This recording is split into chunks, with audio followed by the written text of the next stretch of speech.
This is a territory guide in Rise of Kingdoms. One of the most voted upon topics on the Discord was for a territory guide covering flags, forts, the differences, and just how to plan your territory. So in today's video, we're going to go over why territory is important, the differences between flags and forts, how to use your territory defensively and offensively, and how to plan your territory both in your home kingdom and in your KvKs to set yourself up for success.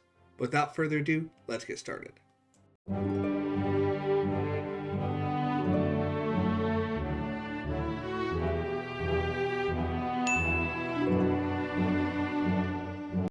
First, let's talk why territory is important. Territory gives you several things. First and foremost, it gives your alliance somewhere you can teleport.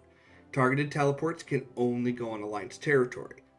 In addition, your KvK is entirely dependent on that territory because you are safe on your own territory. So it gives you safe area in which you cannot be rallied. While it's not true in the home kingdom, it is huge and an integral part of pretty much every season of conquest format you're going to go into.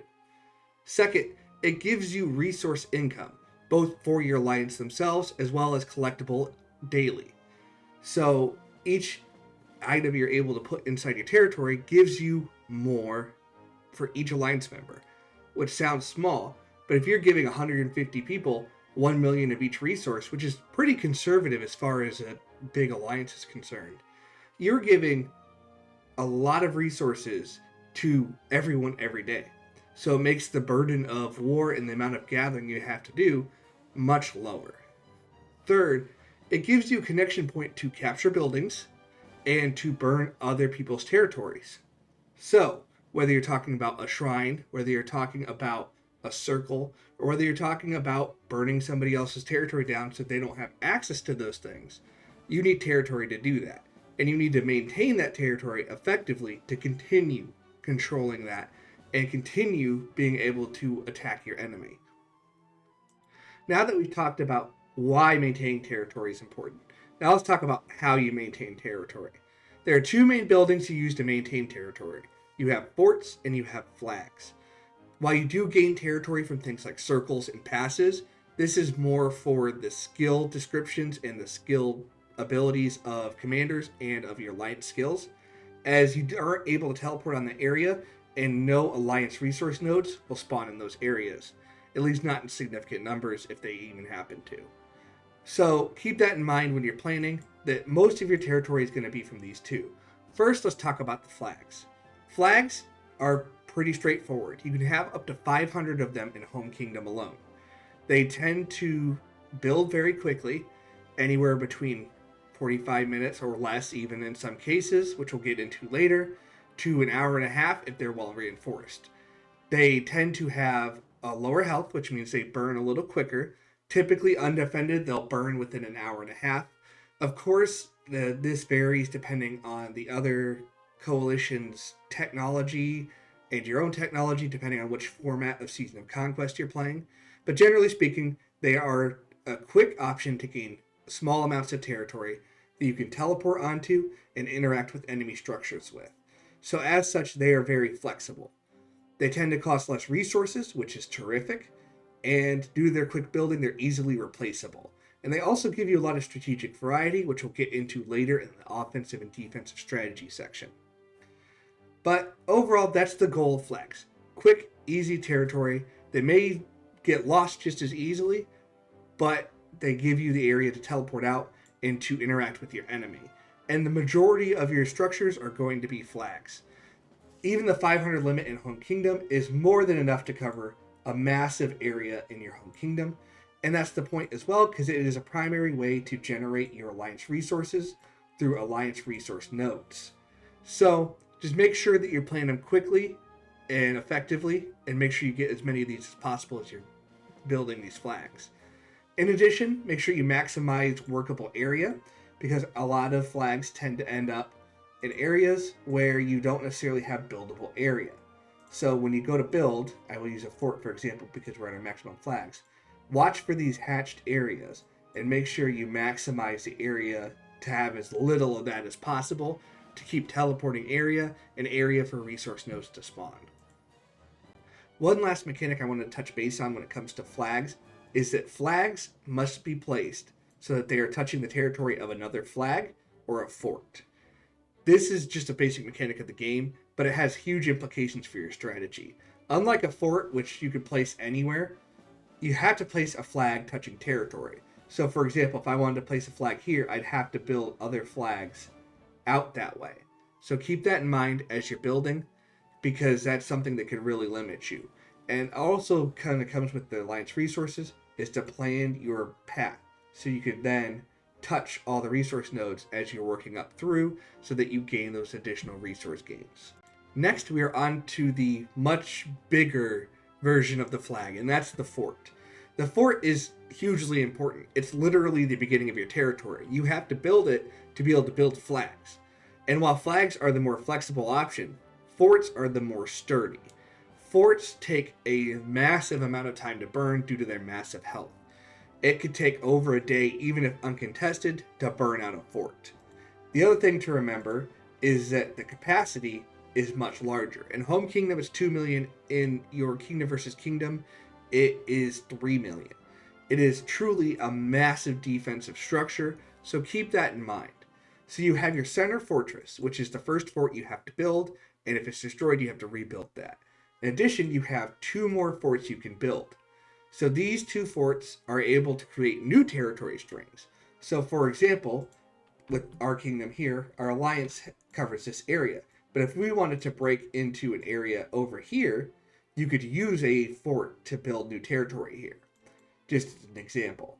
So what's important there is that forts give you new territory and new bases to build off of.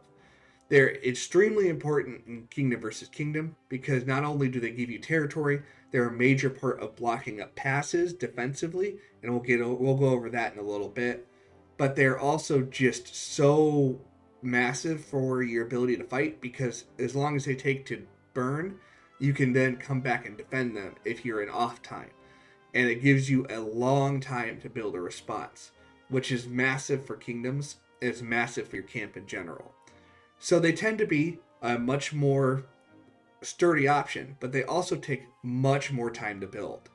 It takes hours, multiple hours, to build, even with a full capacity. So it doesn't nearly have the flexibility of a flag, where you could throw it up in a few minutes if you have the right technologies. They're also not affected by any alliance building technology like the Skillful Craftsman, which only applies to flags. So you're not going to get a fort down in 15 minutes, for example. So keep that in mind when you're placing, because you have to end up placing them more defensively. While flags are more flexible and more forgiving if you lose them, as I covered, forts tend to be much less forgiving. So just be careful where you place and place wisely. But in general, forts tend to be the more sturdy option, and it tends to be the great defensive position for both your garrison mains and for your kingdom in general. So they're definitely a great tool to use. Now that we've talked about flags versus forts, let's talk about when you should use each. Flags, since they build fast, tend to burn fast, but also give you a great flexibility option because they're lower in cost, tend to be the more aggressive option. Whether you're building towards a circle, building towards an enemy front, or just trying to establish territory quickly, flags are the way to go. It's also worth noting that in Kingsland, you can only use flags. Forts have to be outside of that area, so keep that in mind. They can be used defensively though, which we'll go over here shortly, but generally speaking, they tend to be the more aggressive of the two options. On the other side of that, forts tend to be more defensive. Their larger build time and larger health pool means they're best placed defensively, where you could get that territory and maintain that territory for a large amount of time. Since you can also build territory off of a fort, they're also used aggressively in situations where you want to open a new front against an enemy. So while they're not entirely defensive, they definitely need to be placed in an area where they can be protected while they're being built. Their larger capacity does help with that, but they are still vulnerable to being destroyed during construction. So keep that in mind. But overall, your general strategy should be using alliance flags aggressively and offensively, and then forts defensively whenever possible. While there's some exceptions, that's generally a strategy you want to use. So first, let's talk offensive strategies when it comes to territory. If you are attacking an enemy territory, your goal is to sever the enemy's ability to have that territory. Since a flag has to be touching a fort to be viable, the easiest way to do this is to find a cut point. So cut points are pretty easy to see. Generally speaking, what you want to do is look at the territory. If you see a fort, follow that fort's territory out. And generally speaking, you want to find the area where if you were to remove this flag, there would be nothing touching the two areas together. So in this case, it's pretty clear right here. And if you were to burn this flag, all this territory would be disconnected. Of course, this fort is building, so that's something to not consider. But if we remove this fort from the equation, that's what you want to look for a cut point. Sometimes it's one flag wide, sometimes it's multiple flags wide. But generally speaking, if you're talking offensively, you want to find that cut point. Sometimes that cut point is behind an area that you can't necessarily reach because of an obstacle. If that's the case, what you want to do is follow the chain through and find the next spot. So in this case, you have one flag here and one flag on either of these two spots that you could go across and get to. Again, territory might be an issue here, but for the sake of example, just keep that in mind. Those cut points are areas that would sever territory. So this is ideally what you want to do offensively, because severed territory is not effective. It leaves enemy cities vulnerable to attack, and it also denies a lot of flexibility for those players who are playing it. So keep that in mind. Cut points are the areas you want to look for offensively. The other thing is opening up multiple fronts. When you have a numbers advantage, even if you can find multiple cut points, but in general, finding an area where you can open up a new front is huge. So for example, if this purple area is the attacker, they might be opening here, but if they can open up another area here, that creates two fronts. When you have a numbers advantage in terms of territory, having multiple fronts tends to be more advantageous, because the enemy has to decide how to defend their points with fewer troops, which generally creates a numbers advantage somewhere. If they focus on one area, the other area can be focused by your team. So keep that in mind as an option. And the further apart the two fronts, the better, because it prevents enemy reinforcements, as long as you can maintain coordination among your teammates. That is the hugest benefit you can have offensively, is coordinating with teammates to generate pressure. Generally speaking, those are your two main strategies, and there are some other strategies that might be variants of that, but those are your two main things: finding cut points and generating pressure on them, because those cut points are the weak spot of the defense if you treat it like a garrison. Those are the areas you want to focus on, because that one spot falls, the rest goes with it. Next, we're going to talk about defensive strategy. So, defensive strategy, of course, is generally there to counter the offensive strategy. So the main offensive strategy is to find the cut point and burn that flag. So the defensive strategy is generally around protecting that area.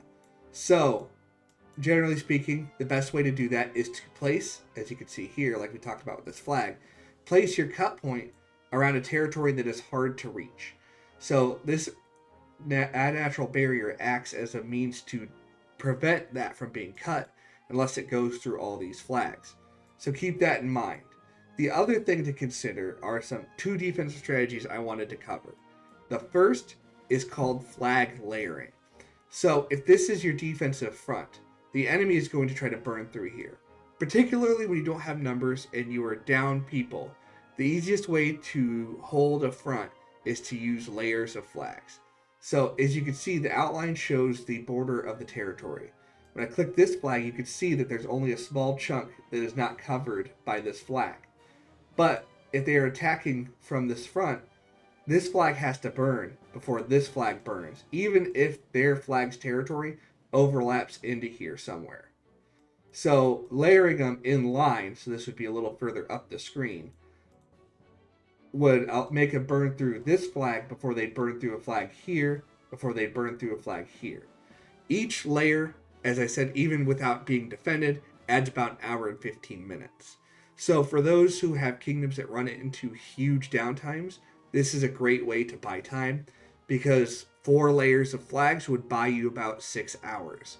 So that's something that's great for covering downtimes, but it's also something that's just generally great for delaying the enemy if you are just starting to lose areas or you're starting to get outnumbered. But in general, it's just a great defensive strategy. It's best employed on cut points, but it's also commonly employed at the point of contact for the enemy. The other strategy I wanted to cover was fort placement around passes. So passes tend to be areas that give you access to obviously other important areas. But when it comes to passes, what you want to remember too is that fort areas can cover passes. So when you go to build, I'm going to pull up a fort here. Forts tend to take up a large amount of area. It's one of the main bonuses of them, but it's also one of the main drawbacks because they take forever to build. So depending on how you place your fort, you can cover it with 1, 2 forts, or you can cover it with 3, depending on your placement. There are 2 different ways to work it, so there's 2 different ways to defend. This way, as you can see the little gray dash along the perimeter here, is areas that are blocked from teleports. So, if you place here, you're not as able to defend the fort, because you have to walk this distance from the nearest city if you're trying to defend it actively. So, the alternative strategy people tend to employ is using 3 forts placed here, here, and here, where you're placed more to the border and you're able to defend a little more effectively. You could also use flags, as you can see here, to support that, or my personal recommendation is to actually build an alliance resource center and place it next to your fort if you decide to defend. But that is a big plan that people tend to use to defend areas, defensively speaking. And alternative as well is layering those forts like you would flags to add much more time it takes for an enemy to burn through. Of course, the downside to this is it takes a lot of prep time. So you can't just put it up in 15 minutes and it's good to go. So keep that in mind, and you have to plan severely ahead if this is a strategy you can use. But overall, these are probably the 2 most popular defensive territory strategies that I recommend you get good at and you get a good feeling for, because if you're managing territory, especially the flag layering can be huge for keeping your territory up and running. And even if you're at a disadvantage for multiple hours, you only lose a small amount of territory. Just remember that when the enemy sees you do this, they might be doing the exact same thing once you hit your uptime to protect their territory. So it can be a stalemate, and that's when you go back to the offensive strategies and you want to start looking for enemy territories that are weaker to cut and then eliminate that thick layer of flags. Lastly, as we're wrapping up our territory discussion, I want to touch base on how to plan your territory. So, alliance resource deposits are a huge boost. They give you more territory resources, and they give you more hourly resources to build more alliance items with your resources here. So keep that in mind. You need to have a good income both for now and when you go into your kingdom versus kingdom events, because you're going to be using a lot of those resources to build flags and forts. So an easiest way to do this is to just plan your territory. As you'll see when you use this resource tab, you'll see gold, stone, food, and wood deposits. If you get these deposits within the area of one of your flags or forts, you gain that resource.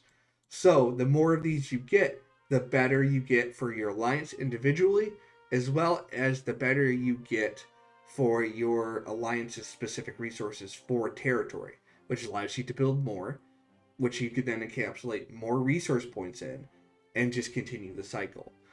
Generally speaking, when you're building flags, the easiest way to do that is to figure out your 2 points, let's say where the fort is and here, and plan your territory. So for example, you'll see the areas without a lot of these resources tend to be void. And while it may be good for territory, it's just not efficient. So the most efficient way is to try to, when possible, have every flag have at least 1 resource point or connect to another flag that's going to connect to a resource point. So in this case, you could see as the flags go back and forth. They tend to meander through where the resource deposits are. And doing this obviously still grants you territory, and while you do give up a little bit of your flag's territory, when you look at the overall fort build, you can kind of see the outline. There is very, very minimal space you're giving up, maybe the space of one city. So it's well worth it to lose the one city's worth of area on a flag to gain these resource deposits. So using this map is entirely beneficial, and I highly recommend it if you're playing territory. The same goes for kingdom versus kingdom, except for the biggest thing is crystal nodes. With crystal nodes, I really recommend that you even bend that rule and go out of your way to get crystal nodes whenever possible. The earlier you can get them under your territory, the better, because you will use a lot of crystals building flags. So keep that in mind and just try to get as many as you can. Overall, trust me, it'll give you a lot better flexibility in the long run if you can grab them, and the extra 2 or 3 flags you'll have to build are going to be pretty negligible in the long run.